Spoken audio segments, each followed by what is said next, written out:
Now, from Wish TV, your local news source, this is All Indiana Politics.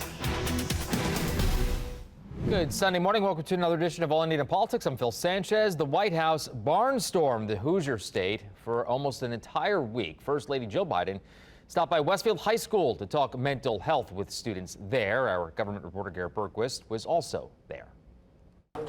The First Lady's visit was meant to call attention to federal investments in youth mental health in schools such as this one, but also to call attention to the work that still needs to be done. Elise Menzel is part of Westfield High School's chapter of Robbie's Hope. It's a national nonprofit that focuses on preventing suicide and helping teens who struggle with mental health. Is that I had my own struggles, my friend had their own struggles, and it felt kind of like a bubble.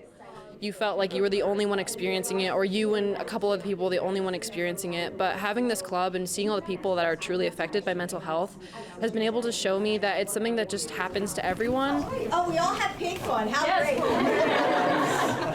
Menzel and her fellow club members hosted First Lady Dr. Jill Biden and Surgeon General Dr. Vivek Murthy on Wednesday. They talked about the issues they face as well as their club's efforts to help their peers. Having the First Lady be able to talk to us and make sure that our voices are known directly to her was really important to all of the club members. According to the State Health Department, nearly 1 in 5 10th graders in Indiana contemplate suicide. Last year's bipartisan Safer Communities Act included funding for mental health programs in schools.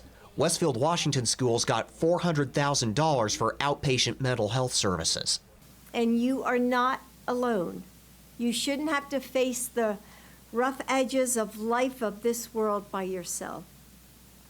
There are people around you, educators and peers, who want to listen and who are there to support you.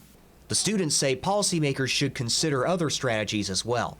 They suggest trigger warnings for harmful social media posts and teaching educators how to better communicate with teens who might have trouble explaining what they're going through.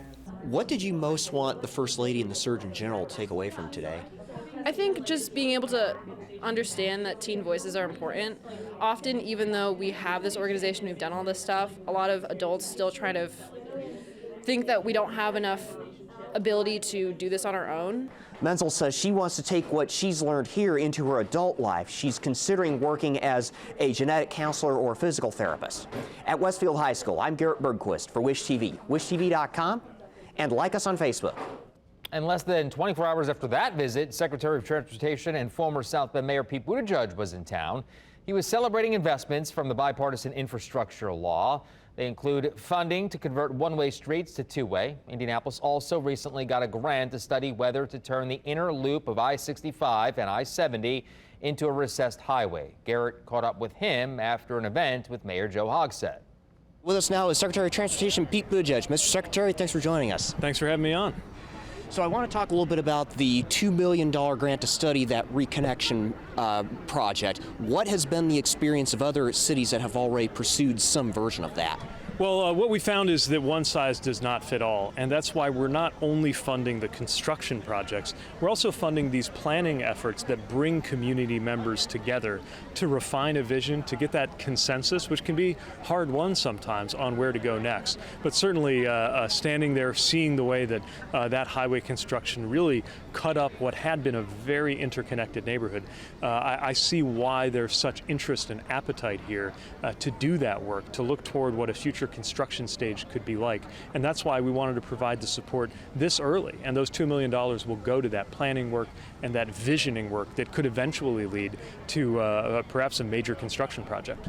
What do cities gain from that sort of project? Well, I think you get a couple of things. First of all, of course, there's the path toward being able to do the physical work and reconnect together neighborhoods that, in this case, have been divided for more than 50 years. One of the local residents there pointed out to me that the Irish Catholic church that one of his parents had gone to and the Italian one that his other parents had gone to, and now they are, even though they're less than a mile apart, they're completely divided by 65 and 70. And it doesn't necessarily have to be that way.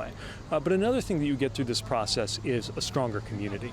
I've seen how when you go through those steps of forming a common vision, which again is hard because there will be a lot of different views and different opinions, and that's okay. But even going through the process can yield a lot of benefits for the fabric of a community.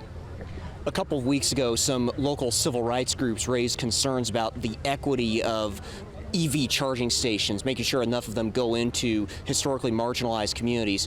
What is USDOT doing about that? And from what you've seen so far of Indiana's plans, are they addressing those concerns? Well, this is a real concern that deserves to be taken seriously. You know, electric vehicles theoretically have the potential to create savings for everybody, including the low-income people who would benefit the most from not having to purchase gas, but only if the EVs are affordable and if chargers are available to everyone. Now, if you live in a single-family home with a garage, charging infrastructure is easy. You can just plug it into the wall. But if you're in a multi-family home, it's not so simple. And so it is very important to make sure that these chargers that are being funded across the country are going out in a way that benefits everyone. We're holding the states to a very high standard, including Indiana, when it comes to that, and also factoring that in direct applications to our department for funding community charging infrastructure. I want to turn briefly to the one-way streets. You addressed those earlier. What is it that you're looking for in the cities that have successfully managed to get one of these grants, such as what we've got here in Indianapolis? Well, you know, part of what helped Indianapolis win this very competitive grant was a combination of economic benefits and safety benefits. It's not just about a more pleasant streetscape, although that, I think, is a pretty deserving cause in itself. It's about the fact that when you design the streets better, when you have traffic moving at a safer pace, you are also less likely to see the kinds of crashes that are happening way too often on those 8 streets. And you see a lot of job creation and investment. There's already an extraordinary amount of investment. I mean, having spent a lot of time in Indianapolis a few years ago, I'm really struck coming back by how much growth is happening and how much the private sector is putting in. Often when you make these good public policy choices around how your streets work, the private sector follows with investment. We saw that when I was mayor in South Bend, and I think we will see that here in Indianapolis too. We're going into a major travel holiday here, and gas prices have pretty much held steady all throughout the summer. How likely is it that gas prices are going to come down? I mean, we just had a hurricane go through the Gulf. They had to shut down a bunch of oil platforms. Well, you know, one thing about the ups and downs of global petroleum markets is they're often hard to predict, and that's one of the reasons why we're trying to give American drivers and commuters more options, not only doing everything that this administration can to keep gas prices under control, but making it easier and more affordable for people to seek alternatives for how they get around, making sure in addition to how you're used to driving that EVs are more affordable, and the more of those EV jobs, while we're at it, stay here on American soil, like we're seeing around the state of Indiana. Mr. Secretary, thank you for joining us. Thanks for having me on. Coming up, Jim Banks gets a challenger in the Republican primary for Senate. Why an egg farmer from Seymour says he's the right man for the job. Welcome back. Jim Banks now has a challenger in the Republican primary for Senate. The chair of Rose Acres Farms, John Russ, launched his campaign on August 22nd. He sat down with Garrett Berquist to explain why he thinks Republican voters need an alternative. Let's bring in Republican Senate candidate John Russ. John, thanks for dropping by. Good morning. Why are you running for the Senate? I got into this race over social issues. I think it's important we bring decency back to America. You know, I'm married to a guy, but that kind of stereotypes me with some people, and I just don't think that a lot of the issues associated with the LGBTQ community correlate to my life experience. I think children's innocence especially should be protected. You know, I don't think we should have pornography in front of kids in schools. I don't think we should have transgender ideology introduced to children. I think they're too young to understand the life-changing consequences of that. And that's why I'm running initially. But then, you know, the economy, it's the inflation, which is tied exactly to the debt ceiling vote, you know, that Jim Banks missed, you know, for $4 trillion. Since you brought it up, what is your plan for dealing with the national debt? My plan for dealing with the national debt, first of all, is you cannot have these continuing resolutions or omnibus spending bills. You know, we elect members of Congress to work.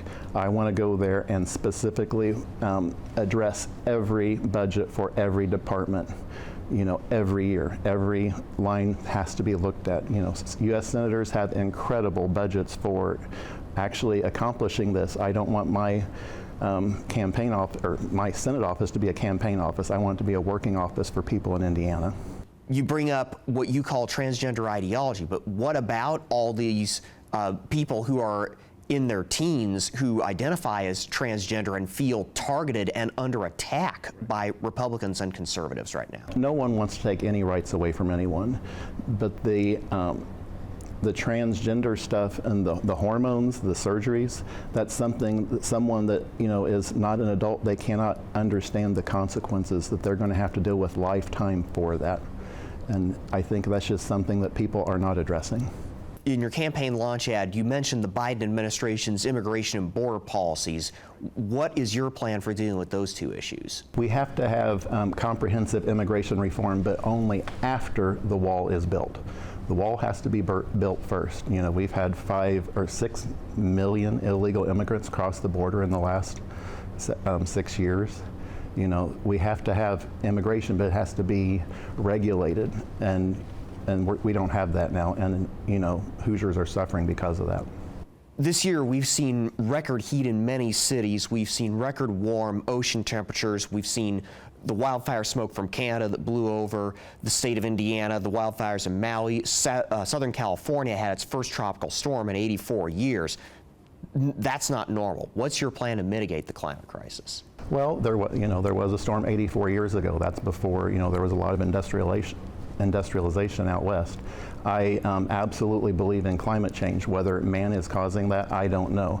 I absolutely believe in green energy and you know, wind energy, solar energy where it makes sense. There are things we should always be doing, but we cannot economically disadvantage ourselves with China, who are still building coal plants today. Jim Banks had about $2.5 million in the bank at last check, and he has the support of just about every major figure in state and national Republican politics, including former President Donald Trump. Does that give you any pause? No, he's an establishment politician. He's a career politician. I understand that other career politicians have endorsed him. I'm running as an outsider. I am an outsider. I have never ran for political office in my life. I think that's what I bring to the table, you know, is an experience of a farmer, someone who has, you know, worked and accomplished things with, you know, lots of other people in Indiana, you know, building a business that has, you know, helped so many people have an economic food source. Should there be a national law on abortion? Yes, I do agree. We have to have a, I support I think it's the 15-week abortion law that Mike Pence is talking about. Should there be any exceptions to that? Yes, I believe there has to be exceptions for, you know, the rape, life of the mother, you know, welfare of the mother, and, you know, if there's an anomaly with the child, you know, if there's a problem. I want to return again for a moment to the transgender issues you brought up. You mentioned, you alluded to gender-affirming care for minors. So are you saying that you would support a national ban on that? I would, yes. But what about the physical and psychological damage that could cause? There was a survey that found that only a very small percentage of the people who get those procedures end up regretting them. I don't think young people can understand the consequences of those actions. That is something I think they should wait until they're adults before they're able to do so. What makes you the best choice in this race? I think, one, I'm not a politician. I've never ran for political office, and with what is happening with inflation, we have to have someone that will go to Washington and fight for everyday Hoosiers. Coming up, Indiana's best political team talks the White House visits and John Rust's run, plus more.